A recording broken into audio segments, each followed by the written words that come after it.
thank you once again for tuning in to the GSMC Football Podcast. It's our first live show.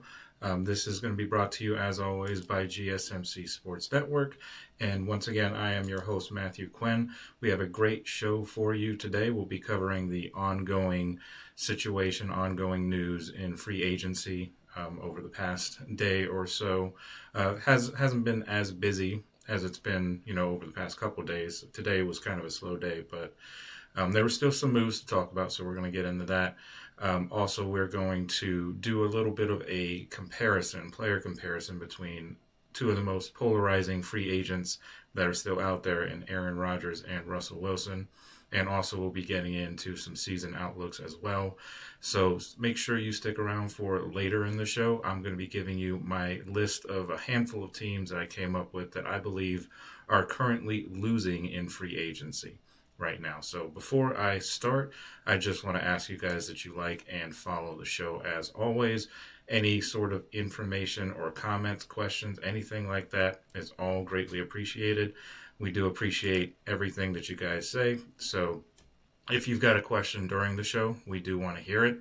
Your input is a big part of what makes this show great. So we do thrive on your insights and your energy. Whether it's a quick comment, a thoughtful question, or an opinion that you just have to share, don't hesitate to drop it in the chat. Now, if you do want to make sure that your message stands out and that it absolutely gets read, there's an easy way to do that. Use the super chat feature. Just click the $sign at the bottom of the chat box to send in your super chat. This guarantees that your message gets on the air, and it's also a fantastic way to support our channel. We rely on your support to keep bringing you the sports content that you love, and we appreciate every single bit of it. So go ahead, let us know what you're thinking, hit that super chat button, and let's keep this show as interactive and as exciting as possible. And if you prefer, you can also go to GSMCsports.net to tip, donate, and leave a comment or a question there. We couldn't do what we do without your amazing support. So we're so thankful to have you as part of our community. And once again, that link is GSMCpodcast.net. And let's go ahead and get into our first segment of the day. We're going to be covering some of the free agency news that has happened over the past few days. One of the bigger stories over the past couple of days in terms of free agency has, of course, been situations with Aaron Rodgers and Russell Wilson. Now, nothing has happened right now as we speak, as we're recording this. But there are, some talks going on with the Giants and with the Steelers. They're not sure exactly, what's going to go on. There's leaks saying that one team is favoring Rodgers, other team is favoring Russell Wilson. Even the Titans are in that mix too, as having talked to Russell Wilson, but nothing has come of that so far. As far as what has happened today, we had a couple of things. Some of the smaller contracts. Daniel Jones commits to the Minnesota Vikings he was from the Minnesota Vikings, commits to the Colts for 1 year, $14 million. And they are apparently going to be having a, quarterback competition with those two guys, Anthony Richardson and, of course, Daniel Jones now in the mix. Jimmy Garoppolo is returning to the Rams as well for a 1 year, $11 million deal. That's just basically backing up Matthew Stafford. He's been there for a year now, so not a huge deal there. Zach Wilson, another backup quarterback that was signed by the Dolphins, just to back up Tua. And he may get some playing time because Tua has that history of, being hurt a lot with his concussions that he's had multiple times over the past few years. The Cowboys made a move. The Cowboys have not really been a player in free agency to this point, but they did sign from Denver Javonte Williams on a 1 year, $3 million contract. They needed help at the running back position. Javonte Williams didn't have necessarily the greatest year for Denver last year, but he signs with the Cowboys for the 1 year. Not a whole lot of money, so it's not a ton of risk, but the Cowboys, of course, don't have a ton of cap space either. I still think they could address running back in the draft. That's a whole other conversation when we get closer into the draft and all kinds of draft talk and all that. But they signed Javonte Williams. For now, we'll see if they go draft a guy and have it be sort of like a 1-2 punch sort of thing until the main running back gets, acclimated to the system. But, a lot of teams go multiple running backs or running back by committee nowadays. So, could happen there. Relatively well-known name that a lot of people kind of forgot about because, he's kind of up there in age, but he has a new home, and that is DeAndre Hopkins signing with the Baltimore Ravens for 1 year and $5 million. Obviously, Hopkins was on the Chiefs last year, played in that Super Bowl, had a very costly drop in that game that could have, at least gotten a little bit of momentum on the Chiefs side, with a big play there. They most likely still wouldn't have won that game, but Hopkins signs with the Ravens. Don't know how much, production you're going to get out of him. He didn't do a whole lot with the Chiefs as a whole last year, but he still does have the ability to make some pretty incredible catches from time to time. Not the number one receiver that you're used to seeing, like when he was in Houston. He's not quite that guy anymore. But that comes with age, and the Ravens needed some depth at the receiver position, so, why not sign a guy that has experience and has shown that he can be effective in the past? So pretty safe move there for the Ravens on only a 1 year, $5 million deal. Getting into some of the bigger news stories today, Leonard Floyd, who was with San Francisco for a number of years, they actually released him today, and not too long after that, the Falcons went ahead and scooped him up for a 1 year, $10 million deal. That will improve their defense, of course, but the Niners, of course, felt necessary to let him go to, get some more cap space. They could be moving some cap room around to potentially go after Joey Bosa, like has been rumored a lot. So maybe that was a move that they felt like they had to make at that point. Javon Hargrave, another guy that's kind of forgotten, he was also with the 49ers. He signs with the Vikings. There were multiple teams that were interested. The Steelers were one of them that reached out, but he ultimately signs with the Vikings and gets added to an already very good Vikings defense. So that is a good move for Hargrave there. One of the other moves that kind of affects, my favorite team, the Steelers, and that's a Landon Roberts signing with the Vegas Raiders on a 1 year, $3 million deal. He was a pretty solid linebacker for the Steelers, and the Steelers did sign a linebacker from Baltimore, Malik Harrison, earlier today too, to, I guess, sort of replace a Landon Roberts, but honestly, I feel like it's a bit of a downgrade. Landon Roberts has been very good against the run in Pittsburgh, so the Raiders definitely need a player like that, so it's a good move for them, but just another one in the list of, reportedly growing list of kind of errors that the Steelers have made, in my eyes anyway, over the past 24 to 48 hours. Roberts was a good player, and, I really would have liked them to hold on to him, but he moves on to the Raiders. Big news, one of the bigger news stories of the day is Grady Jarrett getting traded, and after his Falcons release, he gets traded to the Bears, and that's 3 years, $43.5 million for Grady Jarrett. And just to talk about the Bears just for a second, what they're doing in free agency right now and just in the offseason in general has been really, really impressive. They have beefed up that offensive line, basically completely redid the offensive line, and now they're going to turn their attention to their defense with Grady Jarrett with a big signing there to plug up the middle of that defensive line. It's a big signing, very smart signing. The Bears are doing what they need to do to make sure that their team takes a step forward, and that's building through the trenches. The offensive line was an issue last year. They've completely retooled that, and hopefully will have better protection for Caleb Williams this year, especially with the new head coach, the offensive-minded Ben Johnson. Everybody's excited to see what kind of offense he comes out with in his first year as head coach. And getting that offensive line up to speed and getting some really good players on there is definitely one of the first steps that you have to make. And now they're turning their attention to the defensive line. And they could still go after somebody in the draft, too, as we all know, since we've talked about it plenty of times, is that the defensive line class this year in the draft is very, very deep and very good. So you can get somebody even on the second or third day and probably can still be a pretty big contributor to you, if not a full-time starter. It's just that kind of defensive line draft class. So definitely a good move for the Bears. They are definitely up there. I'd probably say is the number one winner of free agency so far is the Chicago Bears. They're not making super flashy deals. The Grady Jarrett one was, I guess, pretty flashy just because he's a pretty well-known player. But for the most part, they're making solid decisions to bolster that whole team, especially that offense.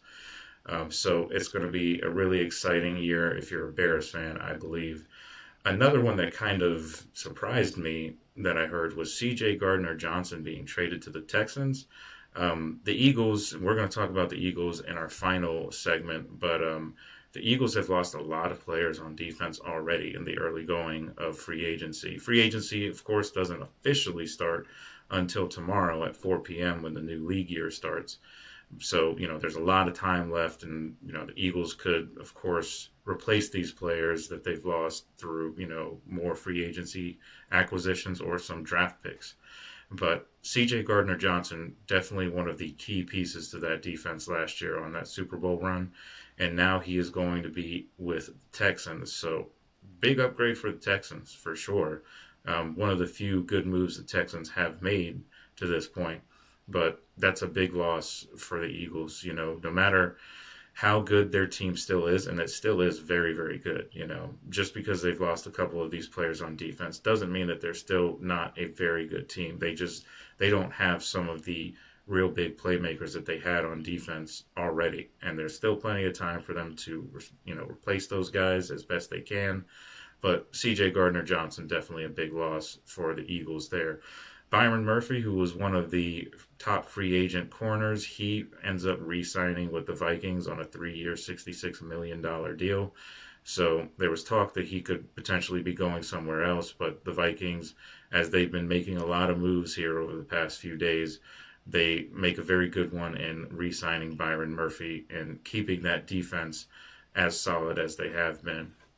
The Patriots made a couple moves as well. They went and they got Carlton Davis, 3 years, $60 million deal for that. He leaves the Detroit Lions, of course, and the Lions, leaves the Lions with a little bit of a hole. Of course, the Lions have done what they needed to do to try and replace that so far. They will probably get into the draft as well, looking to try and bolster that secondary some more with the departure of Carlton Davis.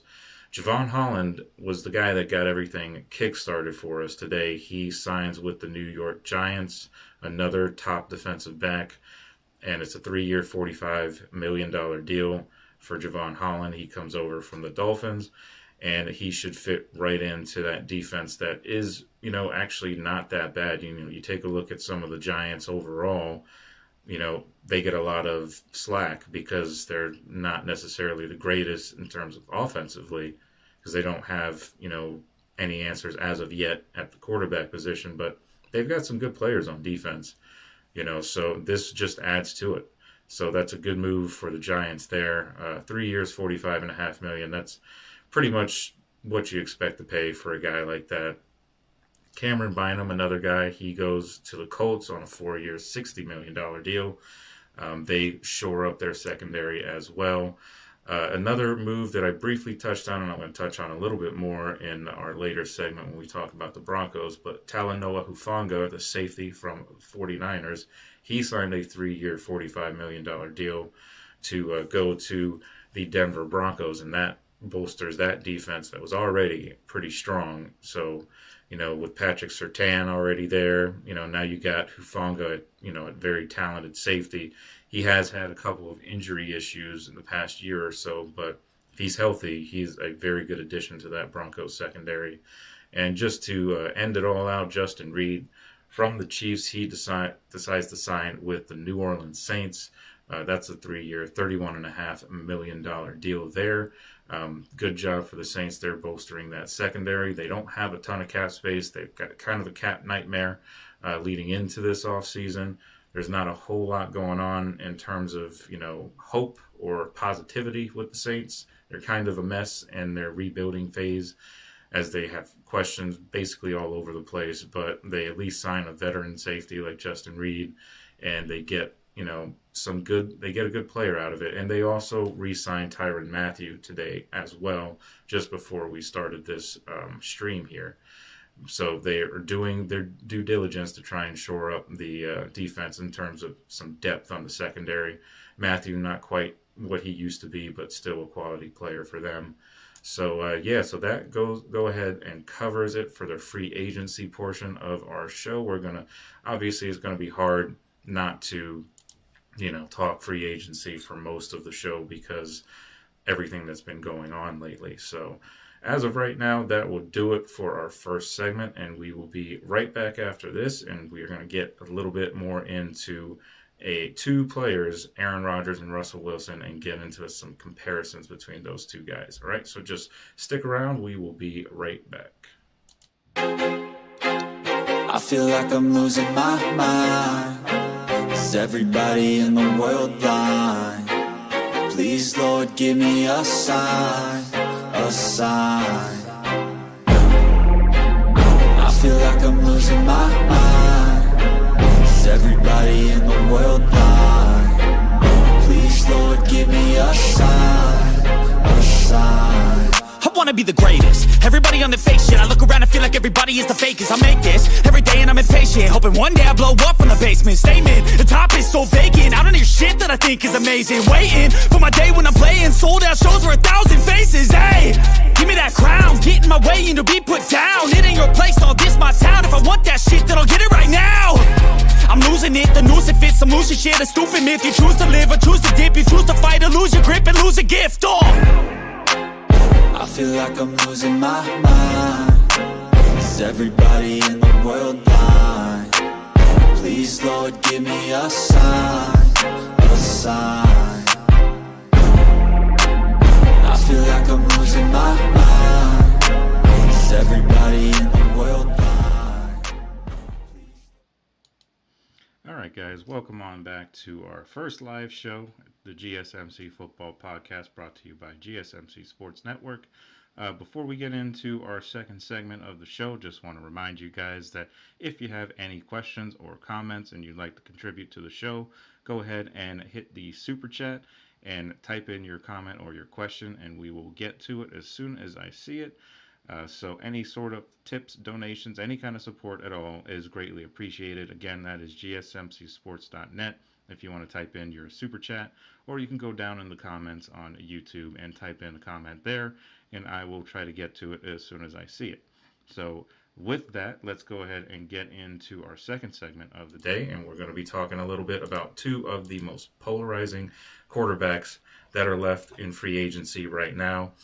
A lot of people talking about what these two guys are going to do, and that is Russell Wilson and Aaron Rodgers.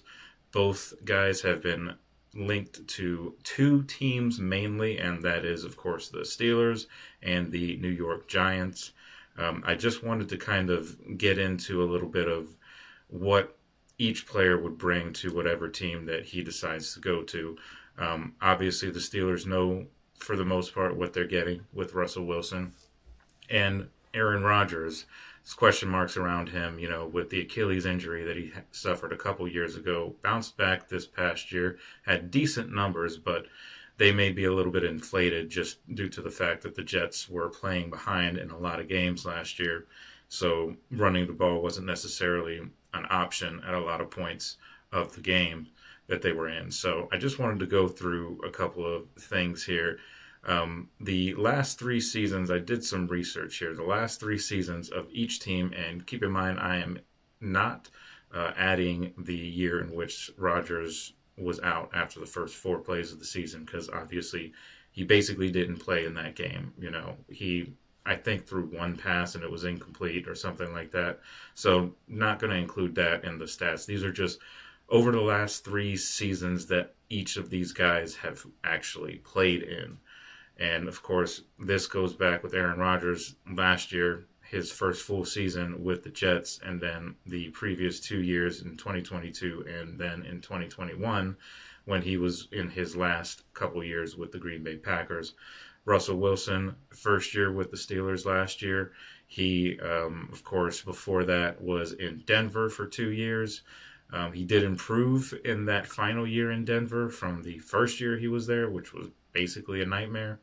But he has, he improved, but didn't really see a ton of improvement from that last Denver year to the first Pittsburgh year. But of course, he didn't play in as many games with the Steelers as he came in after the Steelers were already 4-2.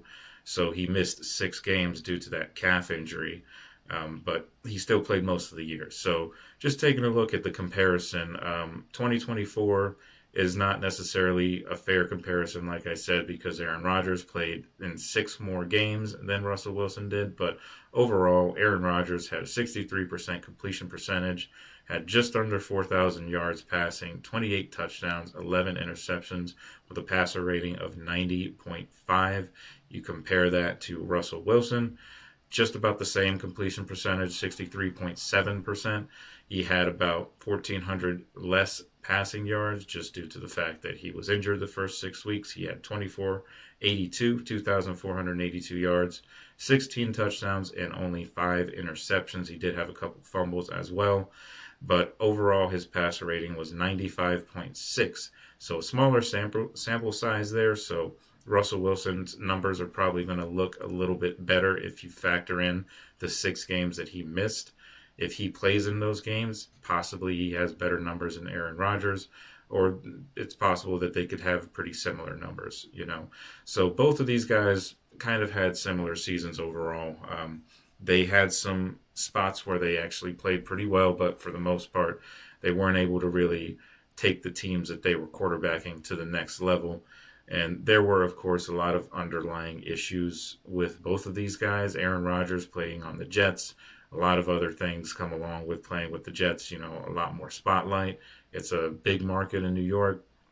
And, of course, Aaron Rodgers is a very polarizing athlete. Everywhere he goes, people talk about him all the time. He's just one of those guys. If you take a look at just the difference overall, if you take a look at the teams that they are potentially going to, Steelers, Giants, both teams need quarterbacks, of course. Taking a look at the Steelers' perspective, if you want to go between Russell Wilson and Aaron Rodgers, I would personally go Russell Wilson, just simply because of the fact that he has been in this system for a year already. The Steelers wouldn't necessarily have to change too much offensively in terms of scheme to acclimate to Russell Wilson because he was been in that system last year. If they were to go after Aaron Rodgers, that is not only with all the other things that come along with having Aaron Rodgers, but you have to also think he's not necessarily the same type of quarterback that Russell Wilson is. Russell Wilson is more of a pocket passer now than he has been in the past, but he can still move and get outside the pocket. He may not be the fastest guy or faster than he once was, but he can still get out the pocket. Aaron Rodgers, especially coming off that Achilles injury that he had a couple years ago, he showed last year that he can't move like he used to. He's pretty much for the most part a statue back there. So that means he needs to have a very good offensive line, and the Steelers don't have that right now. To be fair, the Giants don't necessarily have a great offensive line either, but the way the Steelers offense is, especially with Arthur Smith coming into his second year as offensive coordinator, he's just begun to kind of put his name on the offense. And then if you want to bring in Aaron Rodgers, he's going to essentially have to throw out a lot of the work that he's done already and kind of start from scratch, because Aaron Rodgers, he's one of those guys that is going to want to do his own thing at times, call audibles and, things like that, check out of plays, all that. And just the type of player that he is, they need to readjust how they do it. I feel like they would need to adjust more to like a West Coast type of offense. Shotgun, stand in the pocket, hit the deep shots to DK and George Pickens. That would be kind of your offense, and maybe run some slants here and there across the middle, which is something that Russell Wilson doesn't really ever do in terms of just, getting rid of the ball quickly and throwing over the middle of the field. So those are two kind of negatives when you take a look at the Steelers side of the ball. For the Giants, they have a couple of weapons. They don't have a ton of anything really on offense. Malik Neighbors is a very, very good receiver, of course. Darius Slayton did re-sign, so they do have at least some depth there. You got to figure they're probably going to add another piece, wide receiver wise. depending on what they do at quarterback, they could end up foregoing both of these guys and drafting a quarterback for all we know. I know there's been talk of them potentially moving up to that first pick where the Titans are. Don't know if anything will actually happen with that, but it has been rumored a lot. But I think the Giants could benefit with really either of these guys. I think Russell Wilson can adapt to whatever system they want to run, and I feel like Aaron Rodgers would fit in there just because he wouldn't have to, move out of state. He would be an easy transition. He could get in there and he could, basically start from scratch, and, he would definitely elevate that team. They may not be necessarily, great, but they would probably be better than what the Jets were last year, because the Jets were pretty bad last year overall. There were a lot of other issues with the Jets, of course. But the Giants, they have their own issues too. And both Brian Daboll and Joe Shine, the GM, both of those guys are most likely coaching and, managing for their jobs this year. I don't expect that they will be kept on if this season kind of goes the way it has been going.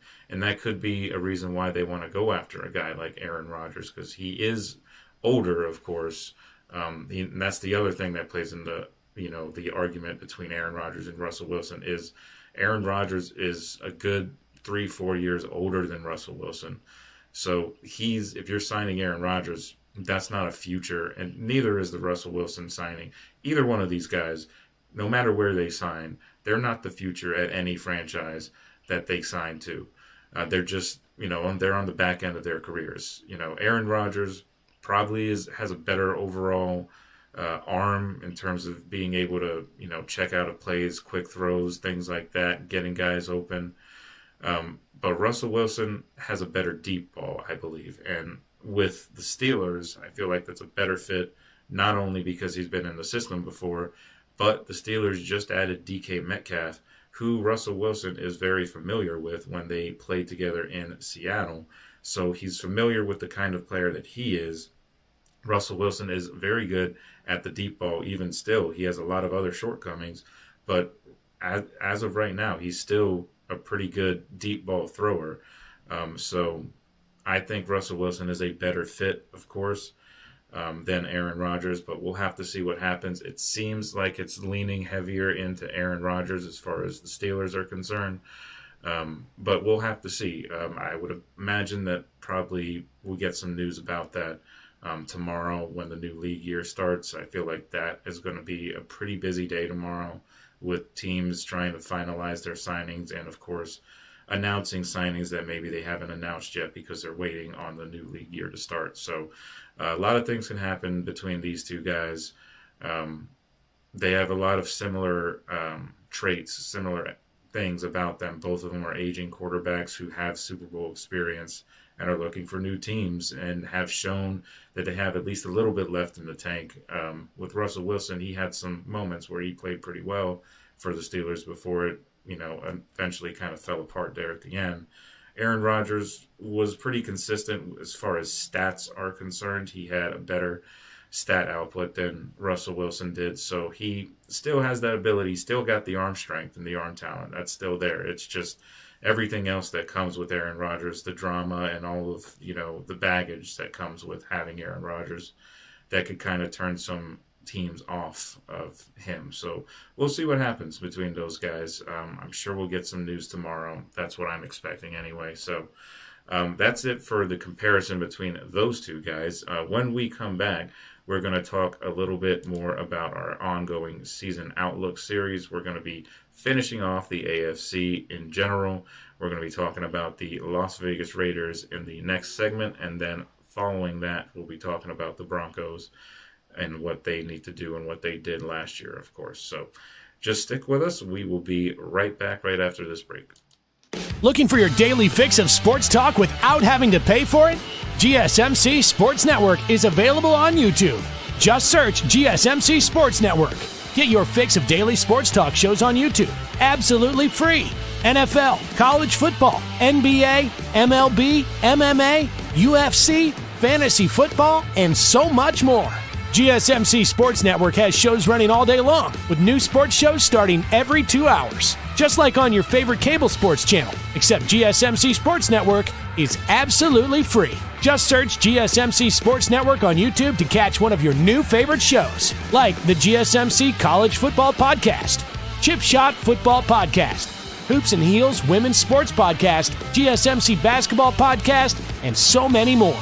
Check it out for yourself. GSMC Sports Network, now available on YouTube absolutely free. Search GSMC Sports Network on YouTube right now. All right, guys, welcome on back to our third segment of the day. We are going to be doing our ongoing series of season outlooks.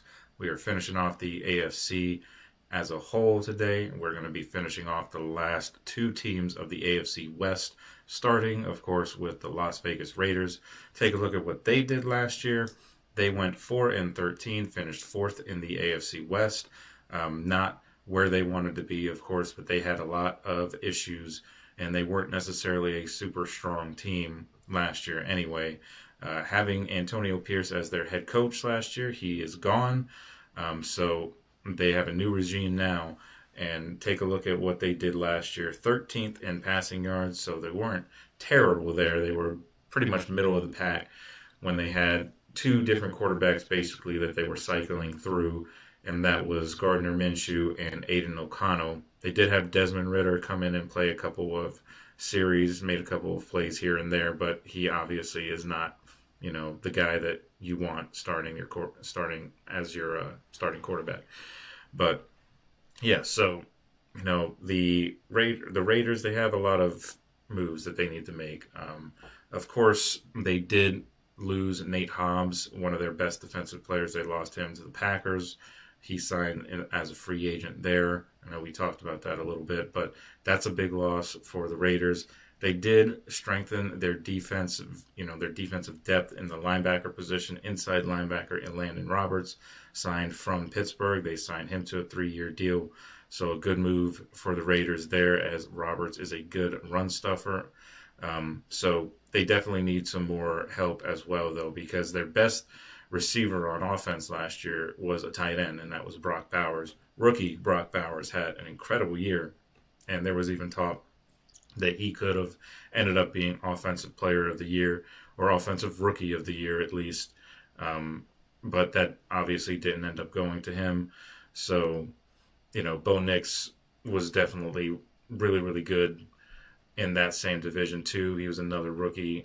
But, of course, it's hard to really beat out Jaden Daniels for that Offensive Rookie of the Year as the year that he had, getting to the NFC Championship game and all that. But the Raiders did make a couple of moves, though. The biggest one of note is, of course, trading for Geno Smith. So they will no longer have the quarterback tandem of Gardner Minshew and Aiden O'Connell.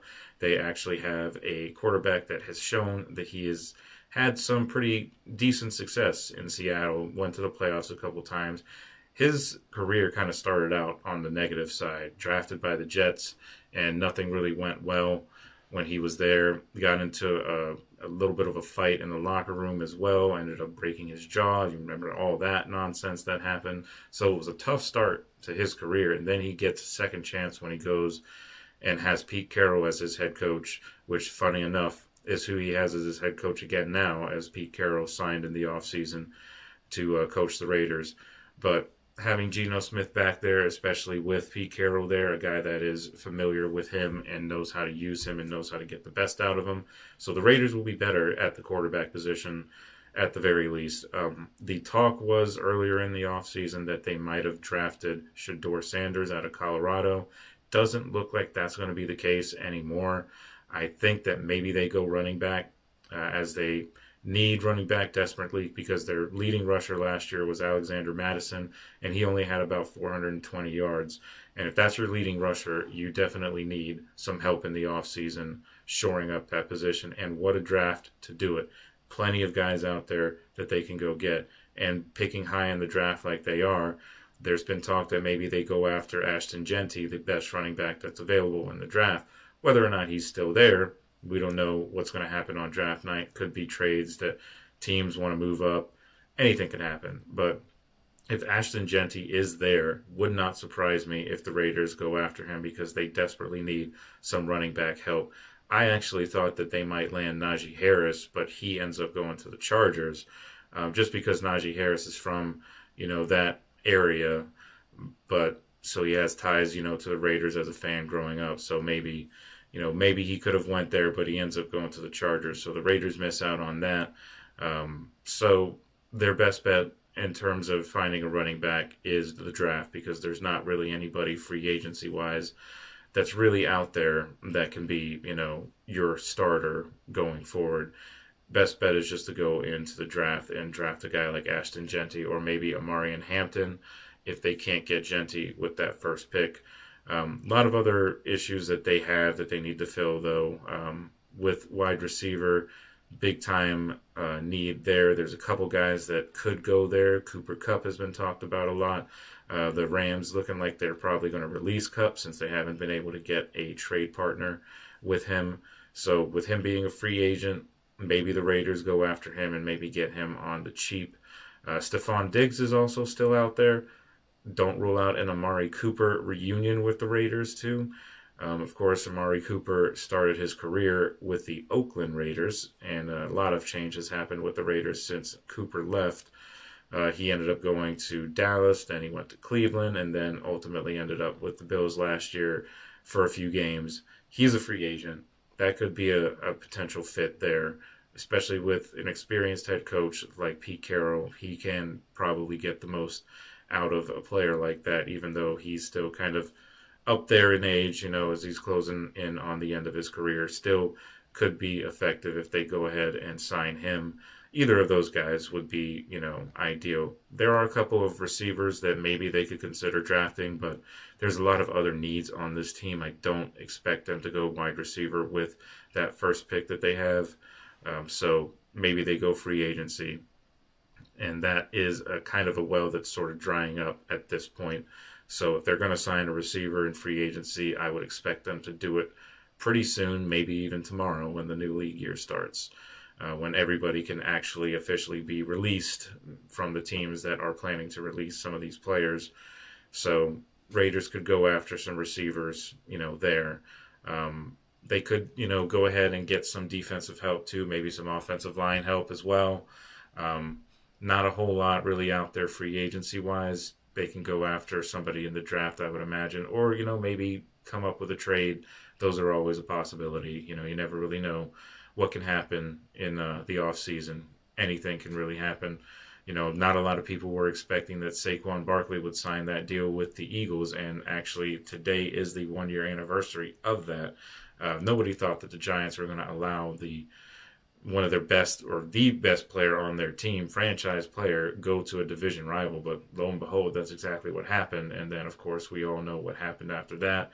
Over 2,000 yards and one Super Bowl and Offensive Player of the Year award later, and the Giants are looking pretty bad in terms of that. But that's just an example of, anything that can possibly happen in the offseason could happen. So just another thing to really think about.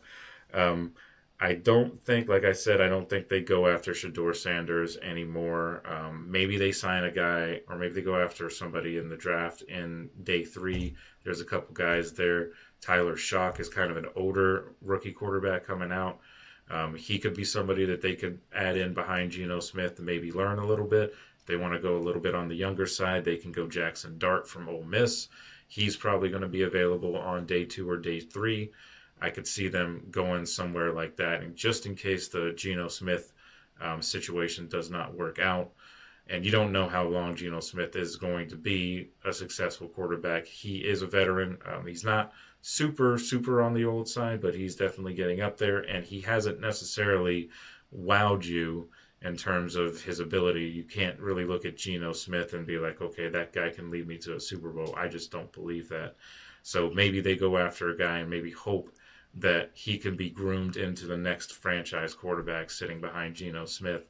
That's a possibility, but I say they go day 3 for that route, where there's going to be some quarterbacks available, but it's not really a super deep class at the quarterback position, as a lot of people have kind of noted over this offseason so far. So we'll have to see what happens with the Raiders. They, as far as what I think their record is going to be, now that they've added Geno Smith and picked up a couple of other little players here and there, I think that the Raiders will be better. I don't think that they're going to be, challenging for the division title or anything like that. But I could see them with Geno Smith and with Pete Carroll as the head coach and maybe retooling that defense a little bit and getting some weapons on the outside and possibly drafting Ashton Genty with their first pick. I could see the Raiders improving for sure, and I could see them getting to possibly about a 7-10 record is what I'm going with right now. That could change, of course, depending on what they do in the draft and the rest of the offseason with free agency and trades and all that. But as of right now, that's kind of where I have them going overall. All of this can change, between now and then. So definitely something to keep in mind as well.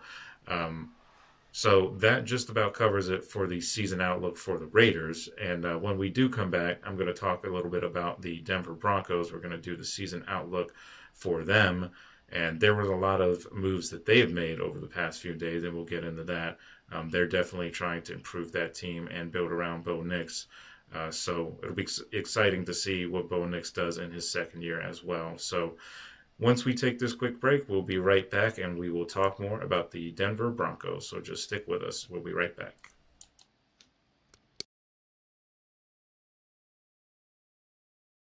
For the best and latest podcasts available anywhere, go to the podcast app on your cell phone and type in GSMC to access free content-rich podcasts on health and wellness, book reviews, sports, entertainment, relationships, social media, movies, technology, finance, and even weird news. Subscribe and download the GSMC Podcast Network's family of shows, available everywhere podcasts are found.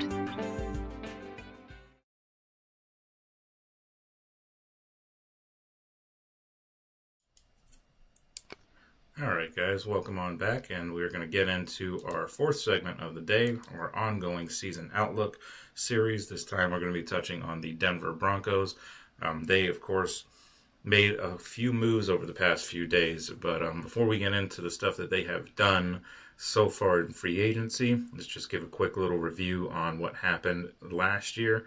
They finished 10-7, third in the AFC West behind Kansas City and LA, and they got to the wild card round, had to play the second-seeded Buffalo Bills, started the game pretty well with a pretty long, nice touchdown pass from Bo Nix, and got them up to a 7-0 lead. But then Buffalo ended up scoring 31 unanswered points, and they ended the Broncos season 31-7. So they, even though they lost that game, and nobody thought the Broncos were going to beat them, they were heavily outmatched, and the Bills were heavily favored in that game. So not a super big surprise, but that's nothing really to sneeze at, because their offense, or their whole team overall, definitely improved, and they broke their playoff drought that they had prior to that. Since they hadn't been in the playoffs since, I believe it was 2015, back in the Peyton Manning days.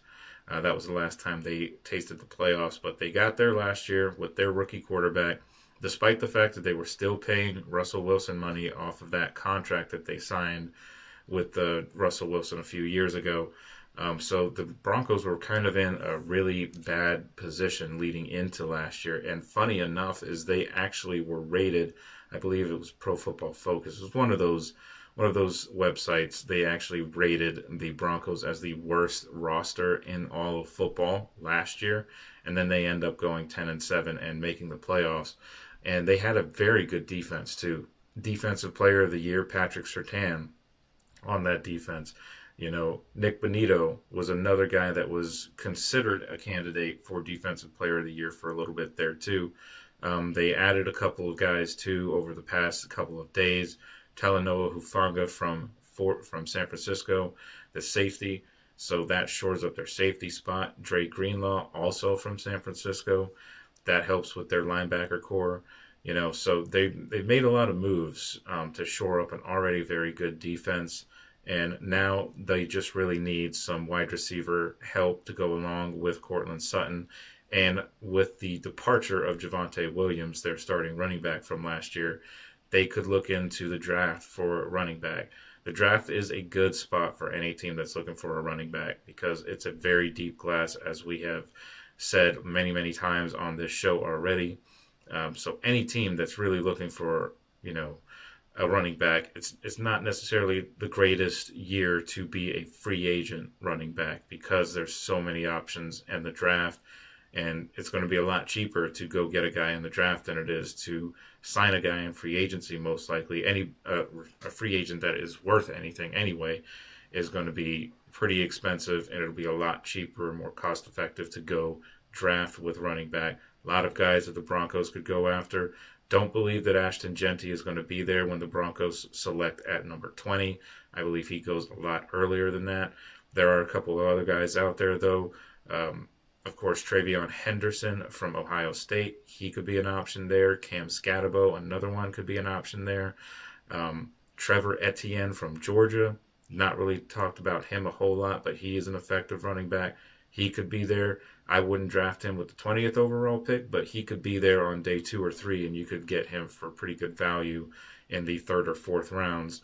So, a lot of options for the Broncos when it comes to running back. That's why I feel like they need to focus more on the wide receiver position. They need to pair somebody along with Courtland Sutton, because Courtland Sutton obviously is a very good receiver, and he showed that he has a pretty good connection with Bo Nix last year that developed over the year, and you saw how improved Bo Nix got as the games wore on, and as we got closer to the playoffs, he started to play his best football of the season. So you want to get a quarterback that looks like it's going to be their franchise quarterback, at least from what we saw last year. They need some receivers on the other end, so definitely could see them going receiver in free agency. I know we talked a little bit when we were talking about the Raiders about some of the available guys that are there at wide receiver. There's, some guys still out there, it's Amari Cooper, he's an option as well to get to the Broncos. Cooper Kupp is another one. I know we mentioned them. We've been mentioning both of those guys a lot lately, but, those are guys that are available. Stephon Diggs, too, as we mentioned before. So, a lot of options available. Not number 1 receivers, but that's not really what the Broncos need. They don't need a number 1 receiver. They just need somebody that can take some pressure off of Courtland Sutton. And then, of course, get a good running back, a solid running game, and put some more pressure or take some more pressure off of Bo Nix as well, and just help him out overall because they've got a lot to build on from last year. Defense is pretty much solid all the way around, from back to front. We've got a good, strong defensive line, stellar linebackers, and then, of course, you got Patrick Surtain and now Hufanga on the back end. All very, very good players. So the defense is pretty much set. Most of the focus needs to go on the offensive side of the ball, and I believe that is what they will do. Take a look at what they did defensively last year just to kind of back up what I'm saying about how good their defense was. They were first in the NFL in sacks, and they were 3rd in the league in points per game. They were top half of the league for the entire year mostly, in points per game allowed. So that defense definitely, helped carry that team to a 10-7 win. Not to say that Bo Nix wasn't a big reason why that they were as good as they were, but, having a defense that good, that can snuff out a lot of really good offenses definitely helps your chances. There were a few games where they really, really, stepped up. One of the games that really stands out to me, even though you can't really look into it too much because the Chiefs were resting most of their players, but the Broncos in that game, that final game of the year that they needed to win in order to, get into the playoffs, you still have to make the plays, whether or not it's, starters or backups or whatever. These are still professional athletes that you're going against. So you need to be able to make the plays. And they really, absolutely destroyed those backups for the Chiefs, but it really showed how good their offense can look when it's clicking, when it's firing on all cylinders. Obviously, if the Chiefs' entire offense was in that game, it's a lot closer than what it ended up being. But if the Broncos can play offense like that, they will be very hard to beat, especially with a defense that is as good as theirs. If they get a couple of big-time players, whether they do it in the draft or through free agency, and they improve that offense, look out, because that offense is only going to get better, especially under Sean Payton, who really does know how to develop a young quarterback and actually cater to what he does best. He didn't get a lot of respect when he was coaching Russell Wilson because mainly he didn't want him there. He wanted his own quarterback. And now that he's got his own quarterback in Bo Nix, you can see just how good Bo Nix could be and how good that Broncos team could be as well. As far as what I think that their record's going to be, I think it could be a very interesting season in the AFC West overall. When you take a look at all of the teams that are in that division, they're all going to be better, every single one of them. Even the Raiders that we talked about in the last segment, every one of those teams is going to be better this coming year. Kansas City, of course, or Kansas City, they're always going to be cream of the crop in that division as long as Mahomes and Andy Reid are in Kansas City. The Chargers are looking to get better. They've added some pieces on their offense and on their defense, shored up some of their running game issues. And the Broncos, they, of course, made a lot of moves defensively, and now I expect a lot of their attention to focus on offense, and I think they're going to be better as well. I think their overall record might end up being pretty similar to what it was last year. Maybe one more win, like I would say 10-7, 11-6, something like that. But that record may not seem like I'm saying they're going to be better, but it is very possible that you can end up having the same record that you had the previous season and still be a better overall team, because a lot of factors play into each and every season. Who you play, how much rest you have when you play that team. With the NFL's crazy scheduling, there's a lot of games in between games where you don't get a ton of rest. So a lot of those kind of factors play into account, as well as, of course, injuries are a big part of the game, as we all know. But a lot of different factors could go into it, but I could see them like a 10-7, 11-6. I could even see them being better than that and possibly even challenging for the AFC West. With the defense as good as their defense was last year and how much better it is already getting, you can't overlook the Broncos in that division, especially if Bo Nix takes that second-year jump that a lot of fans and, of course, the Broncos coaches are hoping that he will take. If he's even better than he was the later part of this past year, then obviously that's going to make the Broncos better too. And they already have a stellar number one receiver in Courtland Sutton. So if they add a couple pieces alongside him to have some depth, maybe get a tight end as well. There's a couple of guys that they could go after in the draft. It's a very deep tight end class as well. Don't believe that Warren out of Penn State will be available when the Broncos pick, but if he is, that could be an option that they could go. It could be a route they go for sure. But 10-7, 11-6, I think that's a pretty fair estimation of what their record is going to be this coming year. So that covers it for the entire AFC. So the next time we do these season outlooks, we're going to be diving into the NFC, and we're going to start in the NFC North and kind of work our way that way. A lot of stories in the NFC that are pretty interesting, and definitely wanted to get into the NFC North because of a lot of moves that the Chicago Bears have made, and just that division as a whole has been pretty busy overall in free agency. So there'll be a lot of things to talk about with those two teams.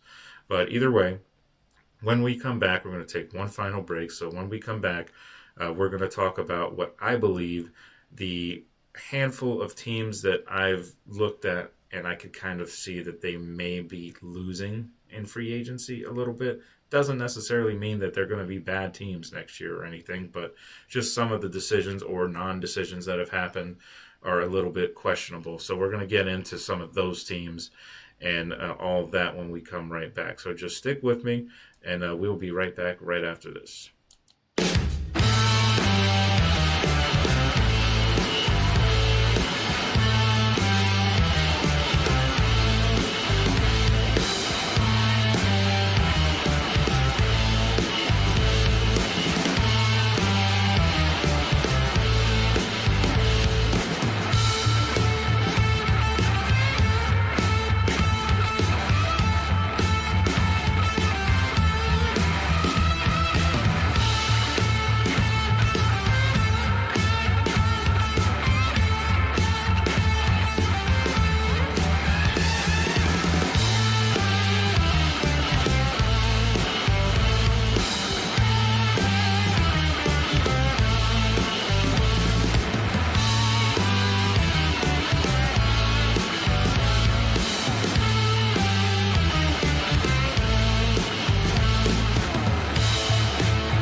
All right, guys, welcome on back to the final segment of our show.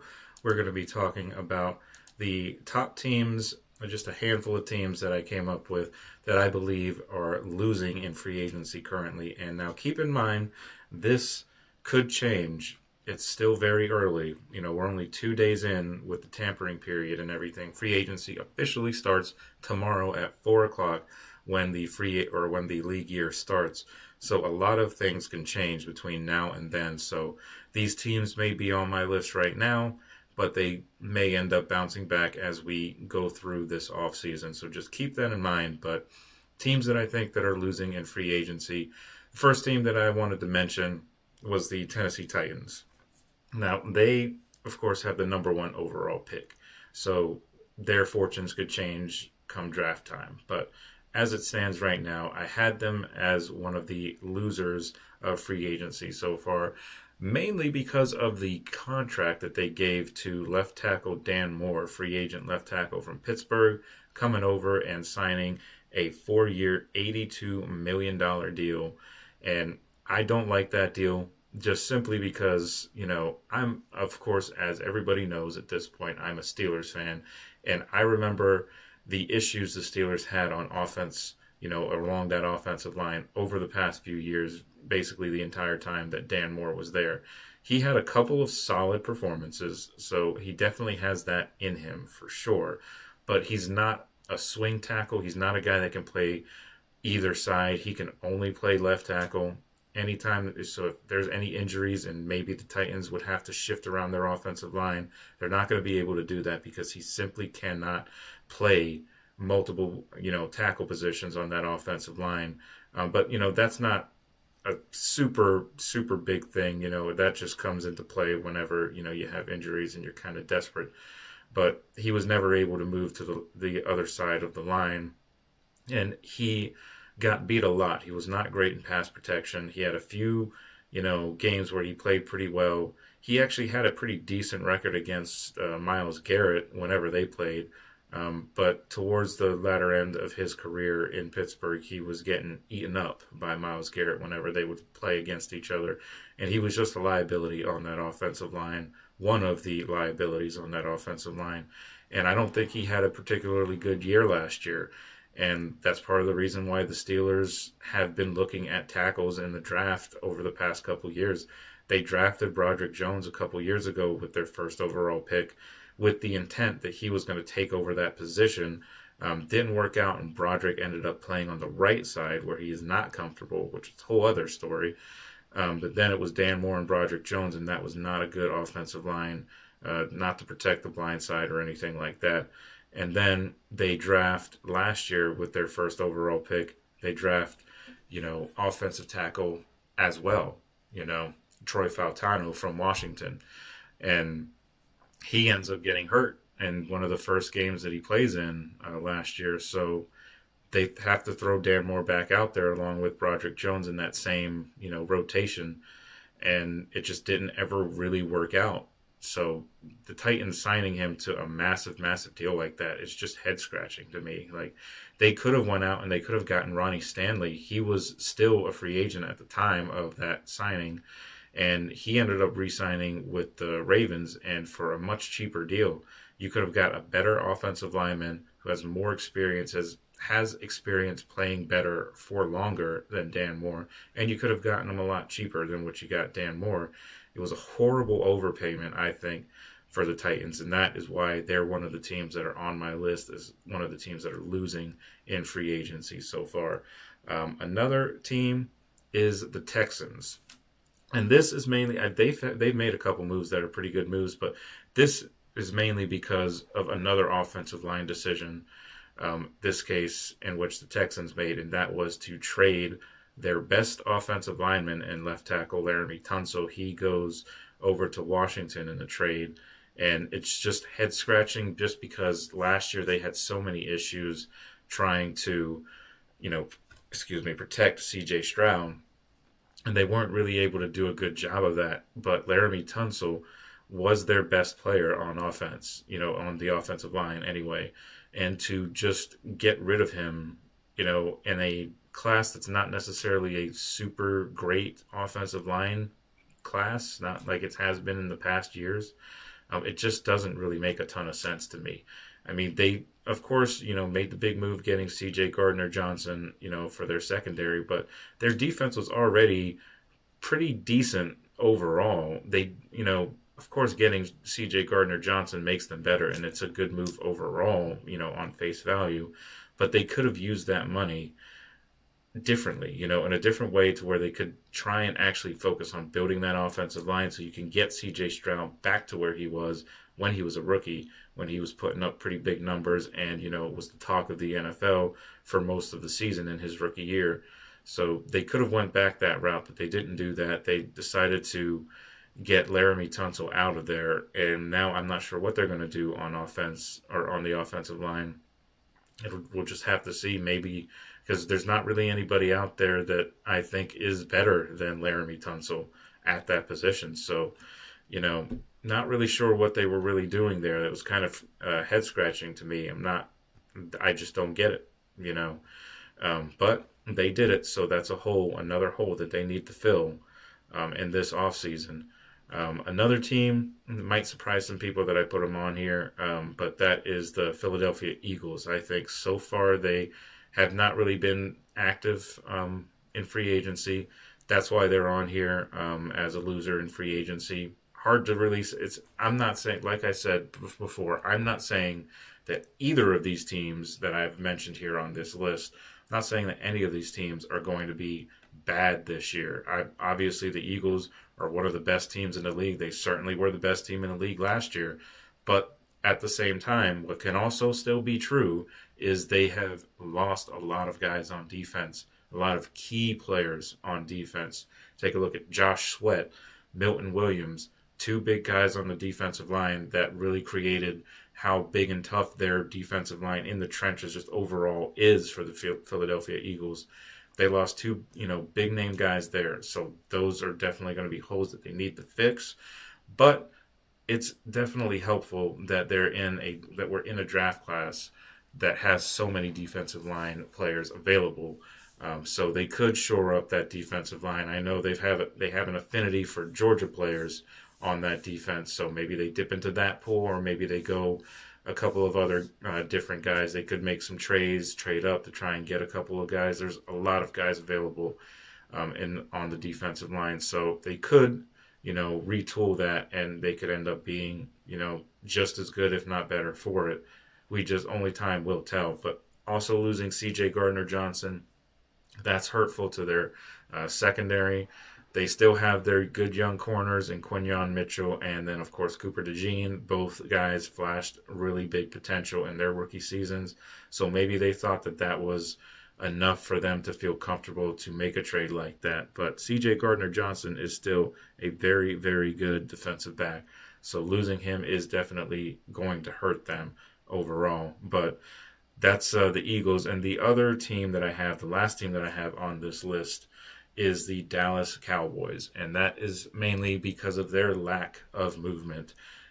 They have shown, or Jerry Jones has come out, and he has said plenty of times that they're trying to go all in. He said that last year they were trying to go all in. They didn't do much last year in free agency either, and then, of course, they end up just having an absolutely disastrous season. And then this year so far, the two moves that they have made is they're signing Javonte Williams, a running back out of Denver, who was kind of underwhelming for Denver last year.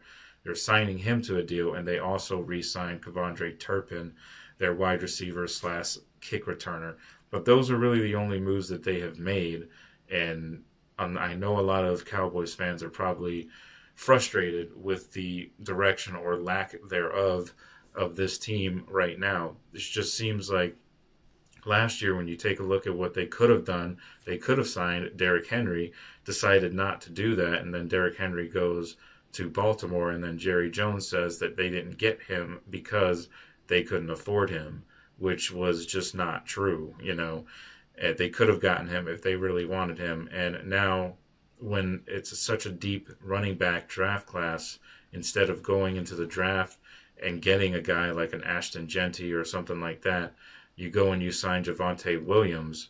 Now, if they still end up drafting a running back in the first round or early on, then this could be just, completely moot in terms of the running back position. But they still need other pieces, around Dak Prescott, because Dak, for all of the crap that he gets, he still is a good quarterback. But he doesn't really have a ton of weapons right now around him. He's got CeeDee Lamb, of course, who's one of the best receivers in the league, but there's not much really behind him, and they really need to get some depth in that wide receiver room to help Dak out. And obviously Dak needs to stay healthy himself. That's another issue that the Cowboys have.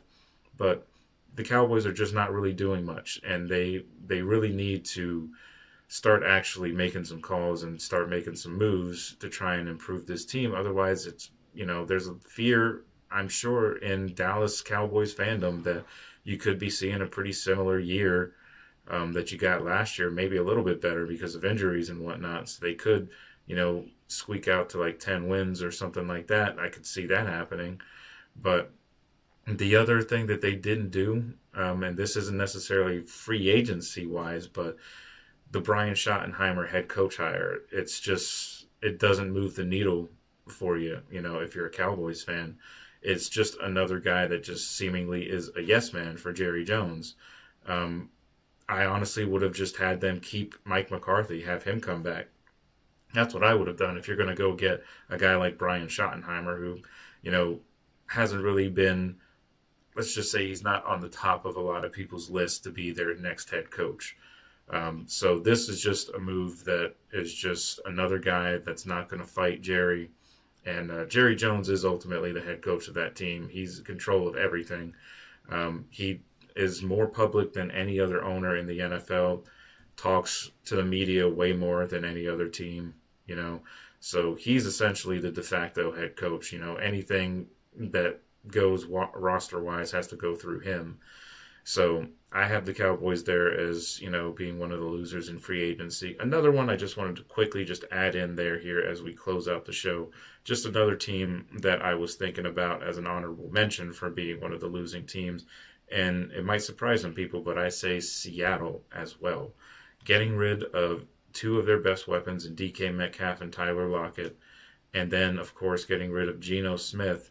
And then signing Sam Darnold for a very big contract. I just don't think that was a smart move on the Seahawks' part, just because there's not really anything that Sam Darnold has to work with. There's nobody really to throw to except for Jackson Smith and Jigba, who is, admittedly a decent wide receiver. But, Sam Darnold, a lot of the issues or a lot of the reasons why he was as good as he was last year was the talent that he had around him.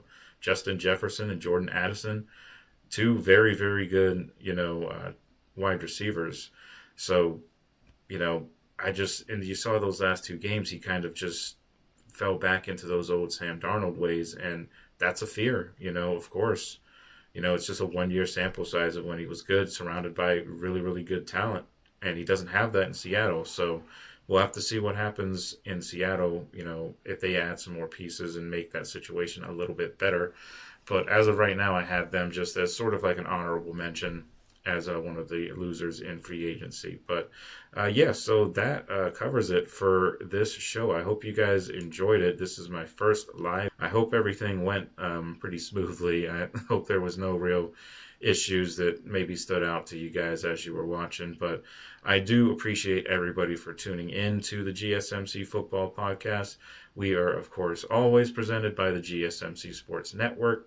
Your support, as always, of course, means a lot to us, so please remember to subscribe to the show and leave a positive review. It really does make a difference. We also invite you to follow us on all the social media accounts, Facebook, X, TikTok, Instagram, all of those things. And thank you once again, guys, and have a wonderful day, and I will see you guys next time.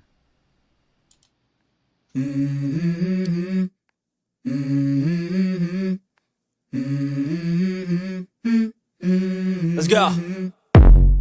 I wake up to a little bit of drool on my pillow, feel like it's gonna be a bad day. Yeah, I'm tired of shit, and the coffee ain't hit yet, damn, ain't that great. I don't wanna go to